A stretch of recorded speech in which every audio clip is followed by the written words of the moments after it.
This is the biggest predator in the ocean, the great white shark. It can reach 6 meters in length and weigh in at over 2,000 kilograms. A supreme hunter equipped with rows of serrated teeth and an arsenal of super senses. An encounter with this apex predator in its own element is the stuff of nightmares for most, an experience only few would actively seek.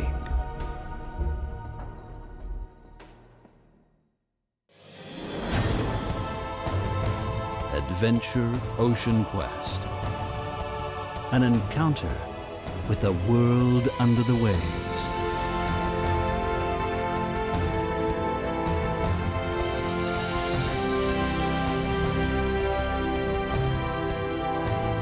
With divers who become underwater beings themselves. They work together with scientists on all the world's oceans.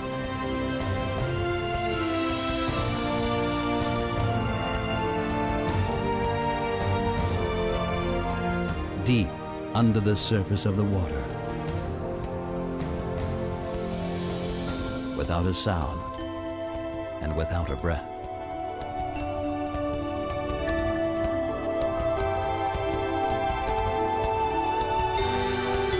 Adventure in the depths of the sea, the likes of which has never been seen before.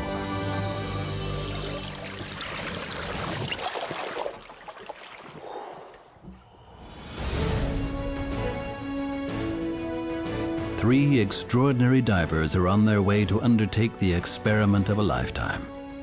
They're heading to the notorious hunting grounds of one of the most feared predators on the planet, the island of Guadeloupe. This dedicated team of experts is preparing to launch a unique expedition into the realm of the great white shark. Their aim is to contribute to cutting-edge research into the true nature of this legendary beast. They'll go face to face with great whites in their own element. Their only protection, years of experience and incredible self-control. They want to challenge the popular myth of an aggressive, bloodthirsty monster. I think what we do is really bringing powerful images that are able to change people's opinion. He's the master of the sea. He's the absolute hunter. He's at the top of the food chain and fears no one. This is almost the top predator in the ocean, and it has the myth behind it. I'm more afraid than to live in a world without sharks than to meet sharks in the water.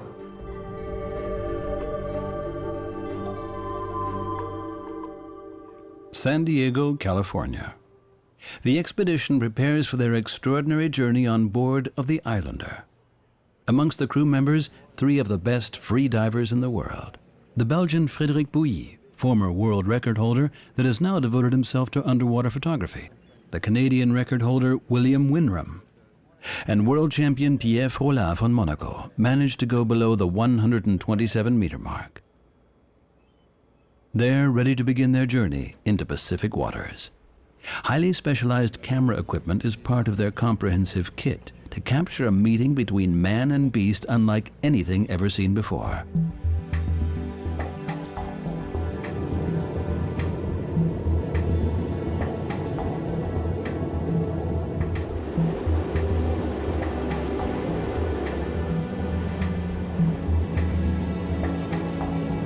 The isolated volcanic island of Guadeloupe lies 250 kilometers off the Mexican mainland, a day's journey by boat.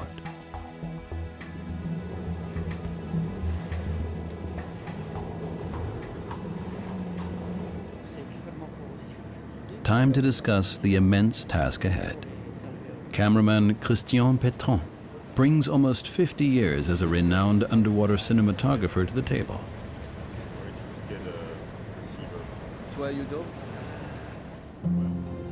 Eventually, the island of Guadeloupe appears on the horizon. A harsh, barren rock without any fresh water. Only a handful of fishermen have settled here. Fur and elephant seals enjoy the peace and tranquility and were found in huge numbers right up to the 19th century. Then, the greed of human hunters all but exterminated them.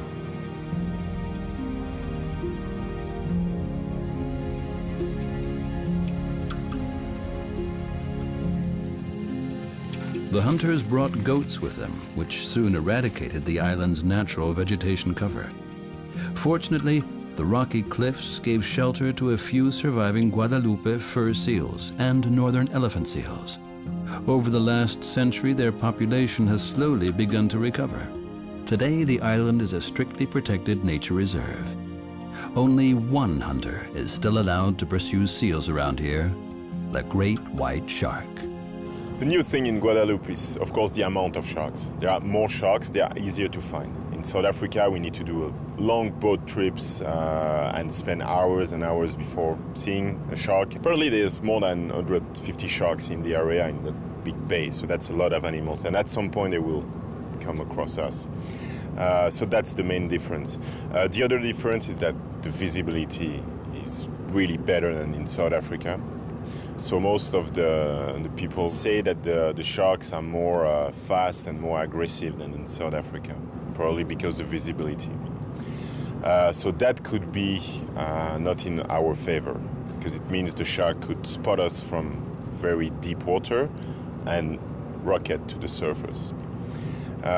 In my opinion, that won't happen, because the great white shark is an apex predator and he never takes risk to get a prey.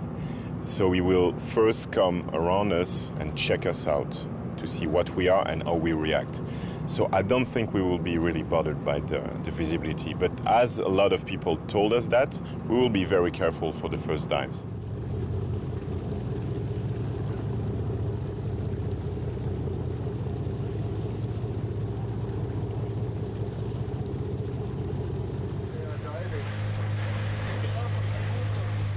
But the crew is not yet complete. The Mexican marine biologist, Dr. Mauricio Hoyos, joins the team on board. Hey. Hi, Fred. How are you? Fine, you? How was the trip? Good, huh? Good condition, flat sea, no waves, comfortable. For 5 months a year, he is based on the island to conduct his field research. Hey, good to see you. Mauricio specializes on the hunting behavior of great white sharks and hopes the free divers will enable him to find out more about their natural behavior in these coastal waters. And it looks like pregnant. Will they perceive the free divers as a threat? Will they attack? Or will they tolerate them? They have pictures and it's really big. All right, guys, welcome to Guadalupe Island. But this experiment is very risky. Safety diver Luke Tipple is in charge of planning the dives. He has constructed a special cage for the dives that will be suspended around 10 meters below the water's surface. It will serve as a launching pad for the free divers and will grant protection for the camera team that will remain within the safety of the cage. Luke will only be able to watch the free divers' backs in the open water. The rest is up to them. Diving without a cage or protective gear means the divers are completely exposed. Captain Shane Slaughter shares his thoughts with the crew. Just the only one thing I would add about the sharks is if you see them down deep and you see any of them tilted on their side a little bit, like they're looking up at you, that's a red flag. Also, any of them that, you know, if they're not swimming level on the water and you're up here, the shark is here, and if they swim sideways a little bit like that, they're eyeing you for some reason. And that's one thing that I've seen diving in there. It's an indicator one of them's going to come up at some point. So just watch for that. Anything additional which might help us? Other than recommending you guys don't go in the water without a cage, no.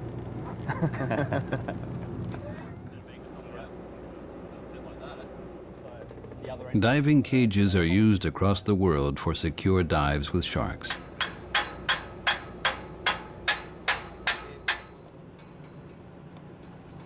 To lure sharks into the vicinity of the cages, blood and fish are usually used as bait. It provides a cheap thrill for tourists, since the blood and carcasses provoke the shark's aggressive feeding instinct and trigger a feeding frenzy. Coolest sandwich I've ever seen. The other way, the line's on this side. I'm very pleased with the cage. I designed it specifically to offer both surface and underwater support and to be able to be pushed away from the main vessel. Great white sharks attack from deep cover. you pretty much always see the shark coming from underneath the boat in the shadow. Being able to push our cage and our surface support away from the boat offers less places for the shark to come from. I communicate with them with my stick, so I use a metallic banging to get their attention, and then we use signals like 2 sharks, and they confirm 2 sharks. If I'm saying 3 sharks and they're saying 2 sharks, that means that there's one more that they don't see, that they need to be aware of. That's one of my primary jobs down there, other than just looking after the camera guys, is making sure that I'm seeing that bit below where they can't, which can be an issue. That extra 30, 40, 50 feet of visibility can mean the difference between there being 2 sharks and 5 sharks. You're definitely going to get your surfing skills up. It's not too bad. Paramedic Tiffany Potker is a vital member of the team. Should a diver get injured in a shark attack, she may well be their only hope of survival, and she is only too aware of the risks involved in this experiment. I try to think, as far as preparation goes, what could be worst case scenario. You know, we're a few hours out of range for Coast Guard here, and we would have to meet them a couple hours going towards San Diego if this were like worst case scenario. So worst case scenario, yes, a shark attack. Say a wound were to be on your thigh here, you'd put the tourniquet above that. You're cutting off circulation to the rest of the limb too, so that's your last ditch effort. You know, you want to save the limb if possible as well, but it's life over limb, so hopefully I won't have to work, but I know there's a good chance that I may. Everything is set for the first diving attempt. Will the sharks come? How long will it take before they show up? Oh, yeah. Then, Big one, huh? the crew spots a shadow in the water. Great. A massive shadow. We will not have lunch today. Enfin, the shark perhaps, but not us. Yeah, it's just about 4 meters, huh? But thick. Yeah.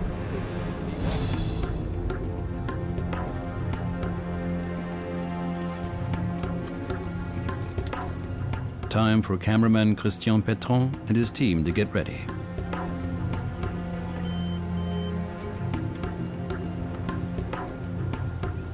As far as I'm concerned, a diver using the rebreather technique, like me, is the same as a free diver. He doesn't make any noise and no bubbles. A scuba diver, using compressed air, makes lots of bubbles and lots of noise and disturbs the sharks. Like I just said, a free diver and a diver using the rebreather technique are more or less the same, because they don't disturb the sharks, because they don't make bubbles, and because they don't make any noise. But using a rebreather also carries serious risks. Should the proportion of oxygen mixed into the reused air be too low, the diver will fall asleep underwater forever.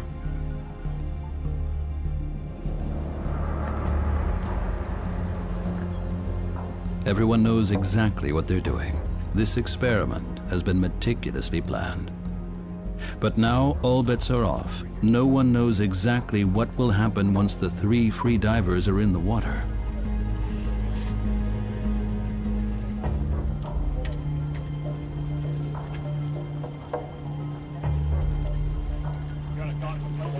Dr. Mauricio Hoyos is watching the proceedings intently.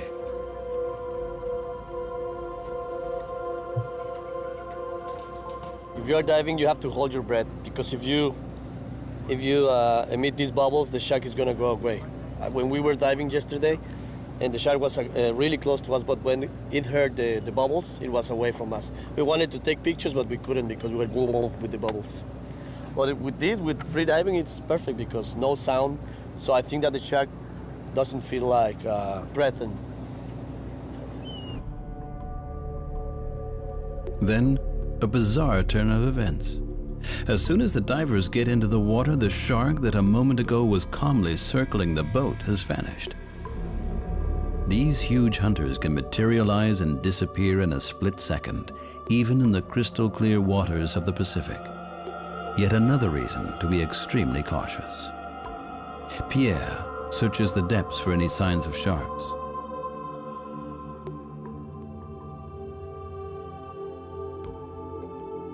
Perhaps he can attract the shark? Some free divers are able to reach incredible depths of over 130 meters in the open ocean and stay underwater for over 7 minutes.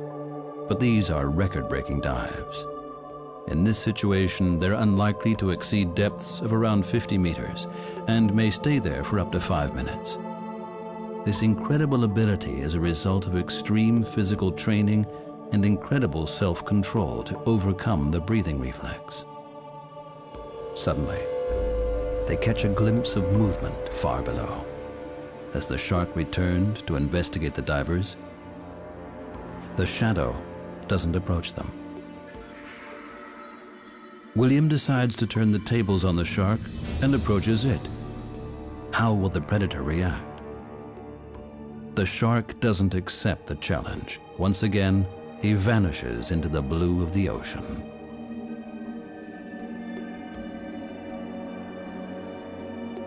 The divers can't get anywhere near the shark.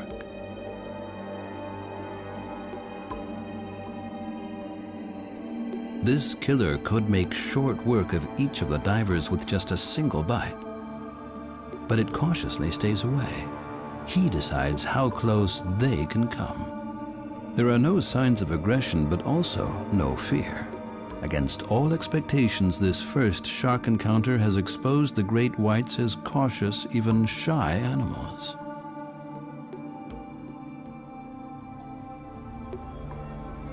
If you go in front of them, they can be afraid, so they take a distance. It's called a security distance. For every animal, they have their own security distance. With the big sharks, it's new for them to have freedivers in the water.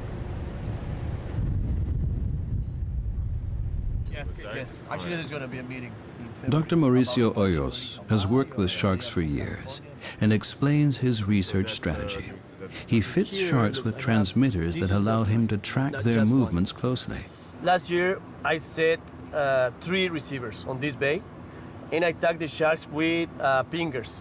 So with these pingers, you can know just the absence and the presence of the sharks. I tagged the sharks in October, and I saw that they were here in October, November, December, January, and February, most of them. And suddenly they disappeared.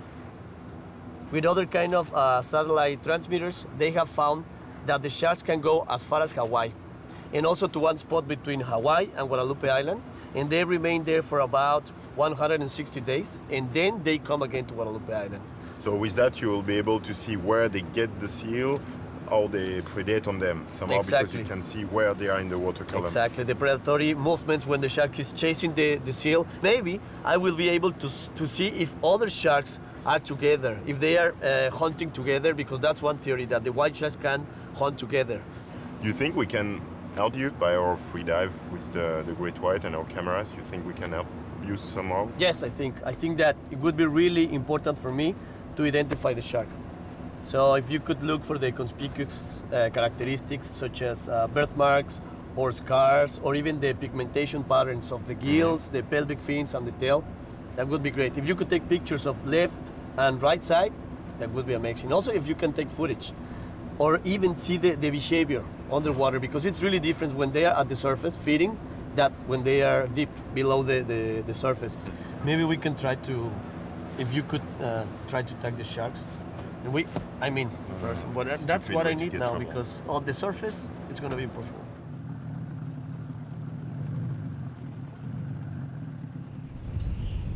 The next day brings bad news.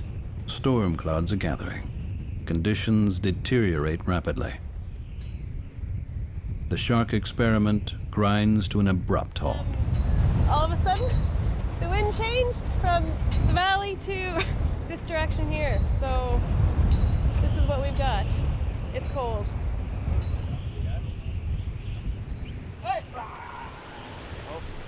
The divers get out of the water quickly.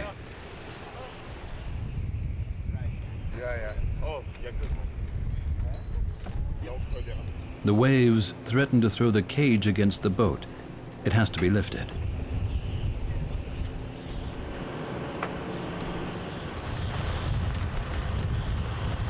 The paramedic has to deal with her first casualty. Pierre collided with a jellyfish in the water, a very painful encounter. I need a medic. Oh, sorry. Dangerous, the sea, huh? So dangerous. Sting right on the lip.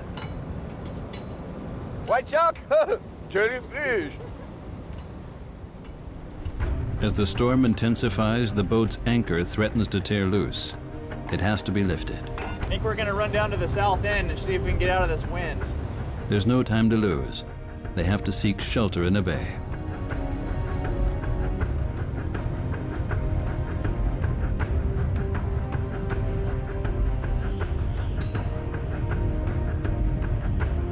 They stand no chance of finding the sharks in this weather.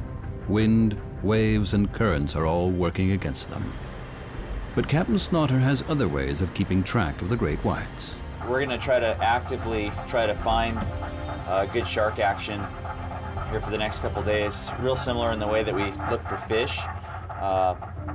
We basically use the side scan sonar and we pick up schools of tuna anywhere from, you know, maybe 10 pounds all the way up to, you know, 80 or 100 pounds. So it's really easy for us to see a 3,000-pound shark on sonar. So we'll sweep around the different areas, and if we see good possibility for sharks, we'll go ahead and start our operations there.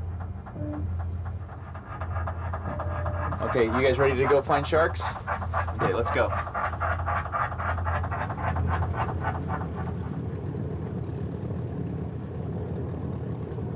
But while the team has no choice but to wait for the sharks, Pierre has found a distraction.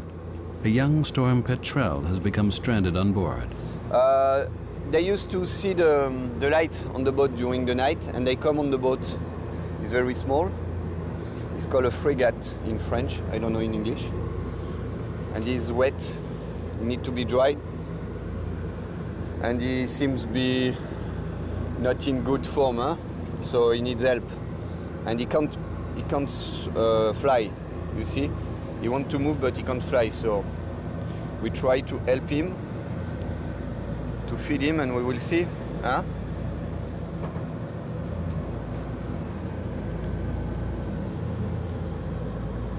Now, we go in a hot place to help the bird. Look at him. We could help him, perhaps. We have to feed him. It's difficult to feed a bird like that. Huh? Could be fun to try. Pierre takes his newfound responsibility seriously, especially since the wind and waves have driven the sharks into deeper waters until the storm has lifted. There's no way for the divers to reach them there. It's frustrating, but all they can do is wait.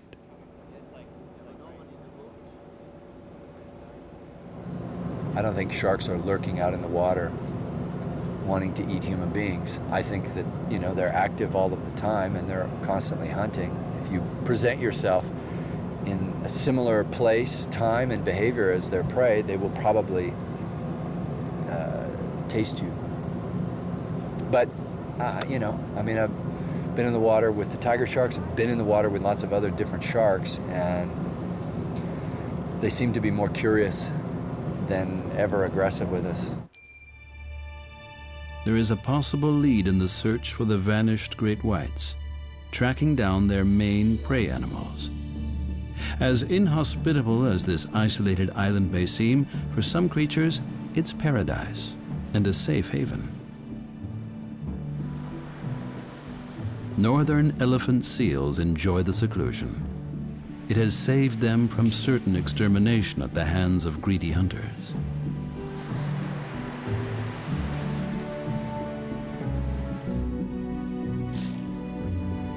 Elephant seals are the biggest seals in the world. Bulls can grow to an astonishing 6.5 meters and weigh in at up to 3.5 tons.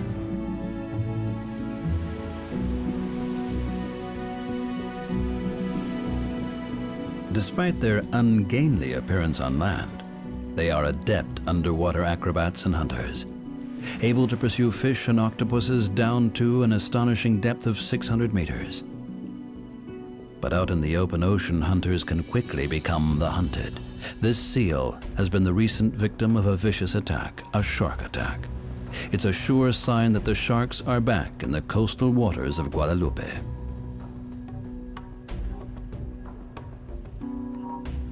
Blood traces show where the injured animal returned to land. But it will survive. Many seals in this colony bear serious scars from shark attacks. They're not entirely without protection on the water. Their blubber acts like a shield, not only against the cold, but also against the jagged teeth of the great white shark.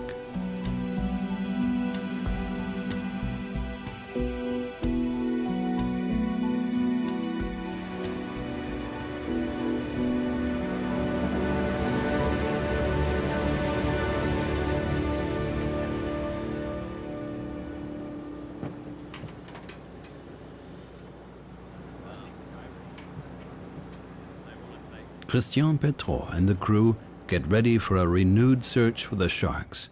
The injured elephant seal has renewed their hopes of success. And where better to search for sharks than right next to the colonies of their prey? They explore the waters near the shore and have the unique chance to witness the surprising elegance of the seals underwater at close range. It's the first time we will be diving with elephant seals, so it's fun. Elephant seals are waiting, and we are waiting for them since 35 years.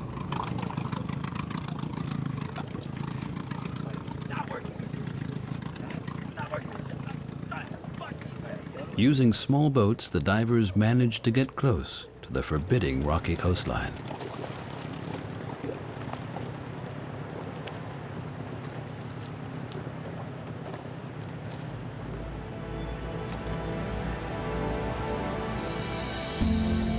Underwater, they're quickly greeted by curious Guadalupe fur seals. They show no fear and approach the divers at close range. They are the rarest of the southern fur seals and strictly protected. The team are probably the first humans they've come face to face with for a very long time.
The elephant seals are less feisty, but they too show no fear.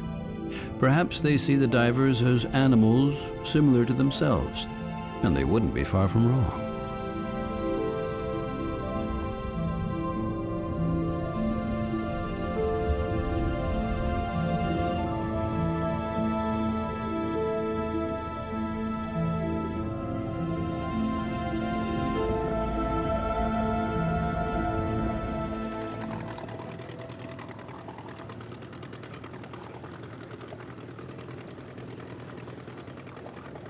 We are like them because we breathe at the surface, where they're breathing at the same time as we were doing.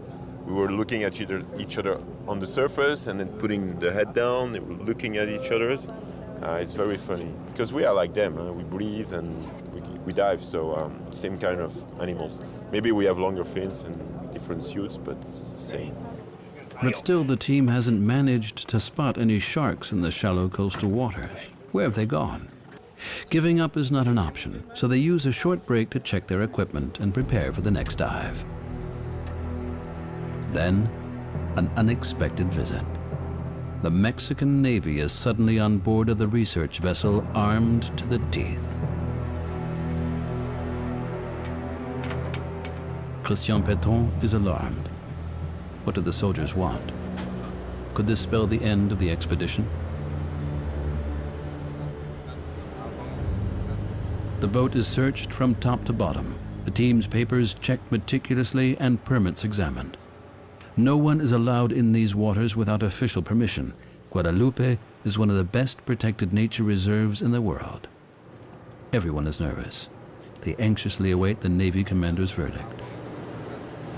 Well, we're the Coast Guard, and our job is to stop the drug traffic and illicit activities like shark fishing.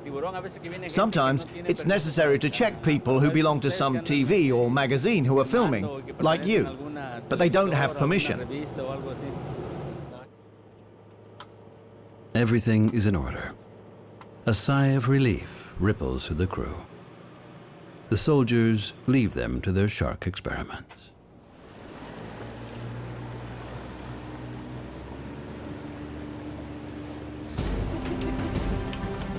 The divers quickly take advantage of the remains of the day. They couldn't afford to waste any more time. This break in the bad weather could only be a brief reprieve.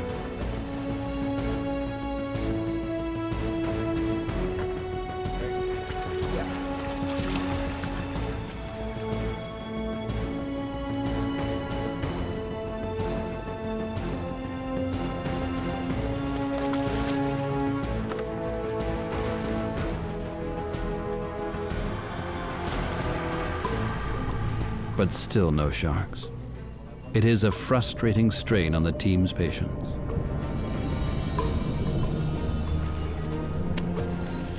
Pierre tries to raise the shark's curiosity. Perhaps splashing on the water's surface could guide the sharks to them. Something ordinary swimmers and divers should avoid in shark-infested waters at all costs. The three free divers work together. Each one covers the back of another. Should any sharks materialize, they don't want to be taken by surprise.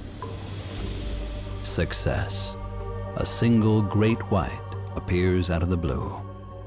Just one of the free divers will try to approach, while the others watch his back. The cautious tactic pays off.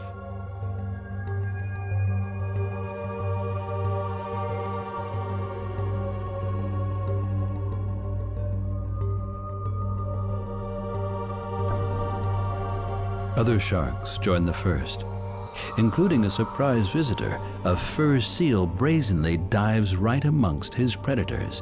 He's so quick and agile that the sharks don't stand a chance of catching him. They have to rely on surprise attacks to prey on the seals. Gradually, the sharks appear to be getting used to the divers. They become increasingly curious about the visitors, but neither divers nor sharks drop their guard for even a second. If you want to see how an animal behaves, you need to see how he behaves in the real conditions. If you start to use a cage or devices, you trick the game.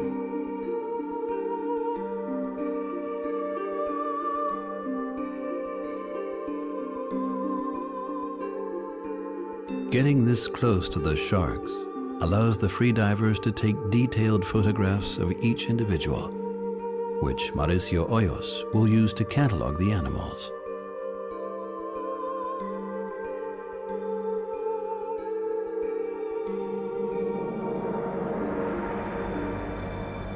But the divers have to remain vigilant. The shark in front of them isn't always the only shark around. The shark strategy of attack usually involves a silent approach from behind. William, right behind you.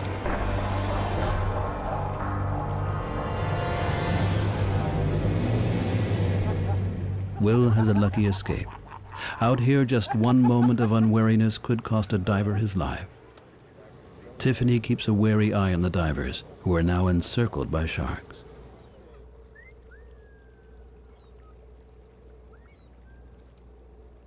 Meanwhile, Dr. Mauricio Hoyos tries to take advantage of the sharks' presence.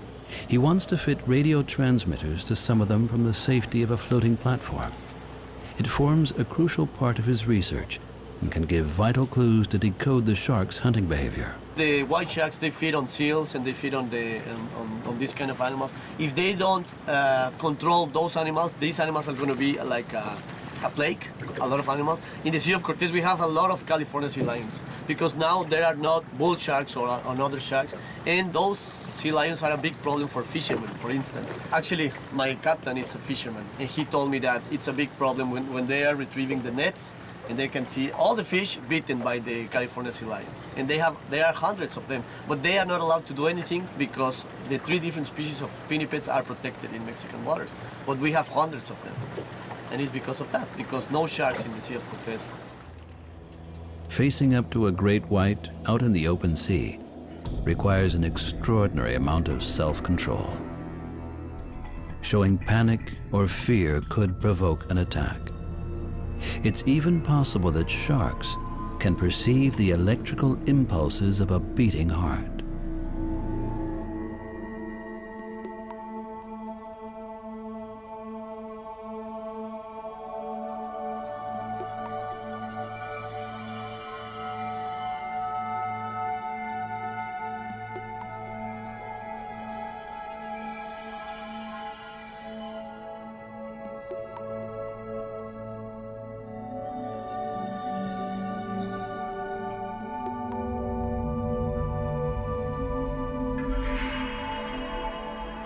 The great white is a hunter. A great white always arrives in the shadow, always take advantage of his camouflage, and so yeah, to be very, very aware of his position. And if you establish an eye contact with a great white, no problem. The problem is when you don't have the eye contact with the animal. And every time I've been like a bit surprised by the great white was because I didn't see the animal arriving before.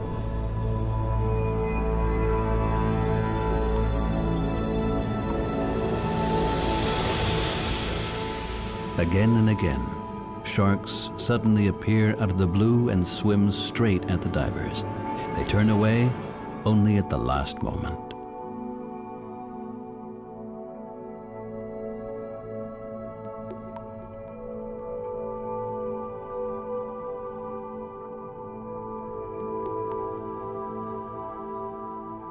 Every year, about 60 or 70 shark attacks on people are registered worldwide.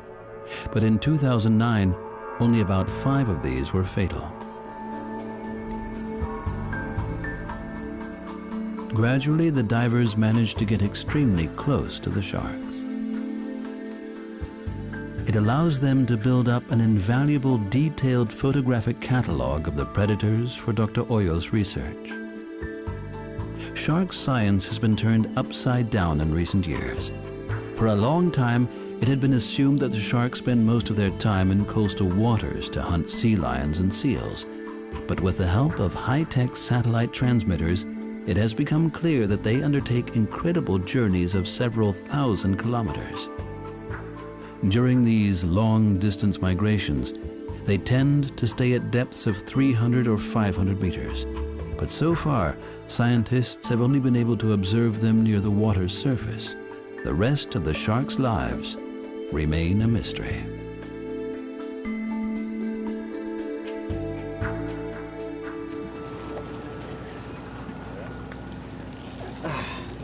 What's great? Time for the divers to take a break. They have to. Staying in the water too long could mean a fatal dip in their concentration. Boy, that was great. There's a big, it's like 4.5 meter. I can show you the photo. At last minute, they turned. I was taking the opportunity to come from under, and because you don't see it coming from under, so it's really coming at you, and doesn't stop at like 50, 60 centimeters from you. Turns. It's really nice. Very nice. Really interesting. The first time she came right at me, it was as soon as I went, she started. Like me. So. The success of the last few days has given the team enough confidence to attempt the next stage of their expedition, to tag the sharks underwater. Since Mauricio's own efforts to fit transmitters have been unsuccessful, this could be a vital chance to get this crucial part of his research underway. He's installed receivers near seal colonies in 3 bays around Guadalupe. When a shark, fitted with one of his radio transmitters, approaches, they register the signal. The receivers will be retrieved again in a year's time to analyze the data. Mauricio hopes this data will support his theory that the big females are the most prolific seal hunters, since they need the extra energy provided by the seal blubber. If his assumptions are correct, the receivers will have predominantly registered the approach of females, not those of youngsters and males. The transmitters are attached near the back fin using barbed hooks. Fred, Will, and Pierre carefully prepare the string that attaches the transmitter to the barb. Transmitters are very expensive, and losing any would mean a serious blow to the entire project. To penetrate the tough shark skin, they have to be shot from a harpoon. It takes long years of experience using harpoons to get the aim and moment of release exactly right. But it is a risky undertaking. No one knows how the sharks will react. Pierre seems relaxed, despite the precarious undertaking. Hey, he's always there, waiting for you. He knows that you're coming. Behind you and then the other behind you.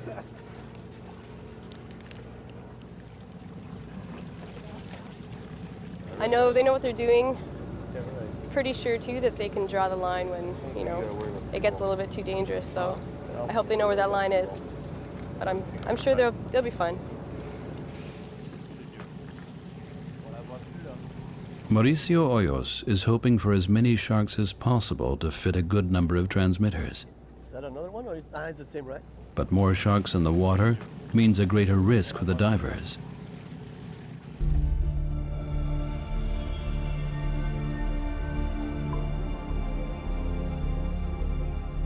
The crew takes the same approach as before and allows the sharks to get used to them in the water first.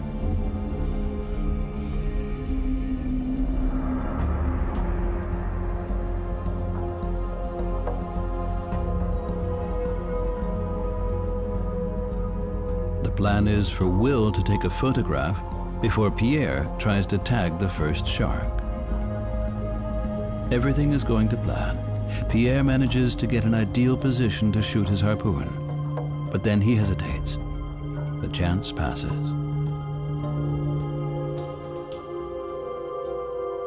Fred explains what happened. Mauricio, there's one shark with like tags, but like it's not acoustic cyclops, I think. No, but with parasites? Yes. Yeah, maybe it's the feather. It was from a satellite transmitter. So now it has just the parasites, I think. So you want us to tag that one? Yes. If you are sure that it's not an acoustic, it's not an acoustic, right? We will be sure, but it doesn't seem to be an acoustic. Maybe it's just the feather with the parasites. Yes. Yeah. Okay.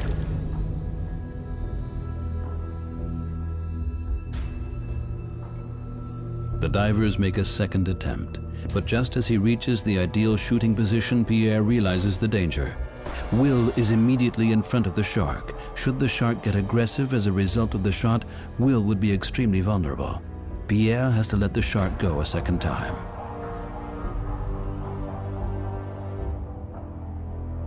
The tagging is turning out to be extremely difficult.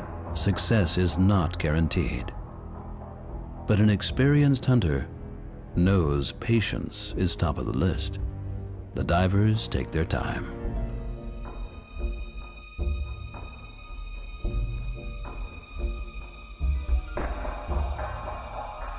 Perhaps the shark has noticed some tension among the team. Perhaps the long and unfamiliar harpoons have spooked him. He is very cautious. Then Pierre has another chance. It's a good hit. But the hook didn't bite. The transmitter drops along the line into the depth. The shark has been spooked for good and disappears. Will has found another target and prepares to shoot. While Pierre retrieves his transmitter, Will takes a shot. But the angle is not ideal. The line doesn't release the transmitter. But Will is lucky. Eventually, the line releases the transmitter and the shark disappears. A nervous, aggressive shark is unpredictable. This could have ended very badly. But the transmitter is fixed and well placed. Now everything goes smoothly, and the team managed to tag 2 large females.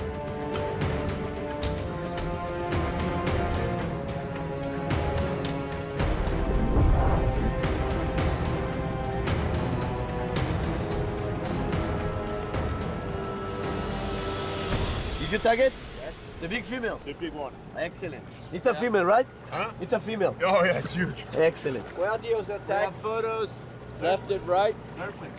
Oh, the other shark is She's here. not there, she's back.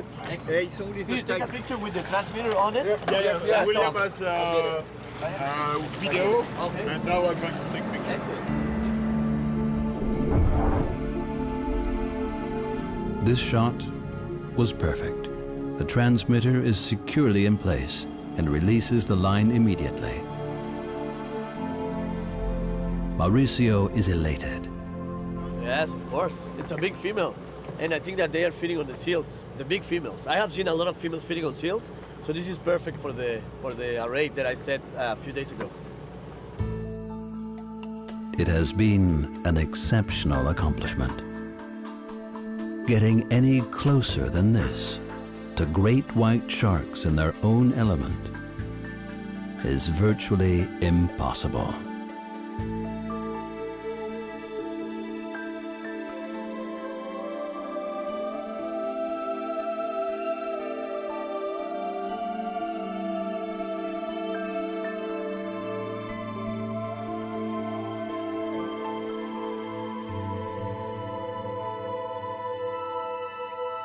Dr. Hoyos is particularly interested in hearing as much as possible about the team's underwater observations of the shark's behavior. And what about the behavior of that big female? She was very quiet.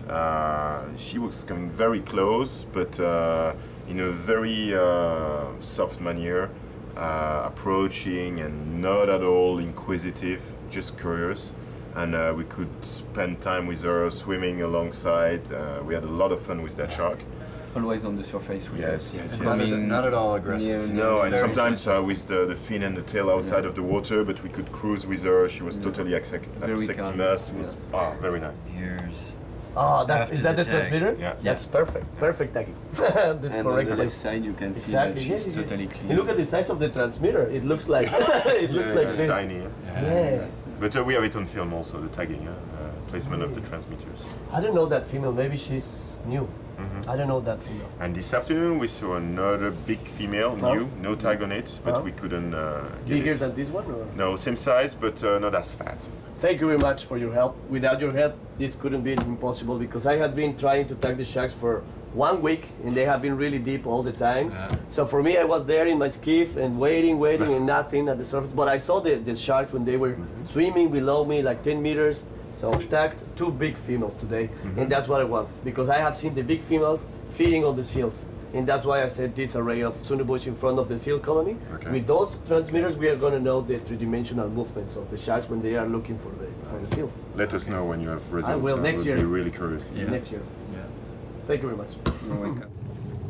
They're convinced their experiences with the sharks can do something towards changing their reputation as bloodthirsty killers. You can really explain to the people they are nice animals because all the picture you see of great white sharks and the film, it's always with the mouth open going at the camera. But you have to know it. If they do that, it's because you have a lot of blood and bait in the water. Sometimes even bait on the camera or on the cage. So they go there and to have like kind of spectacular images.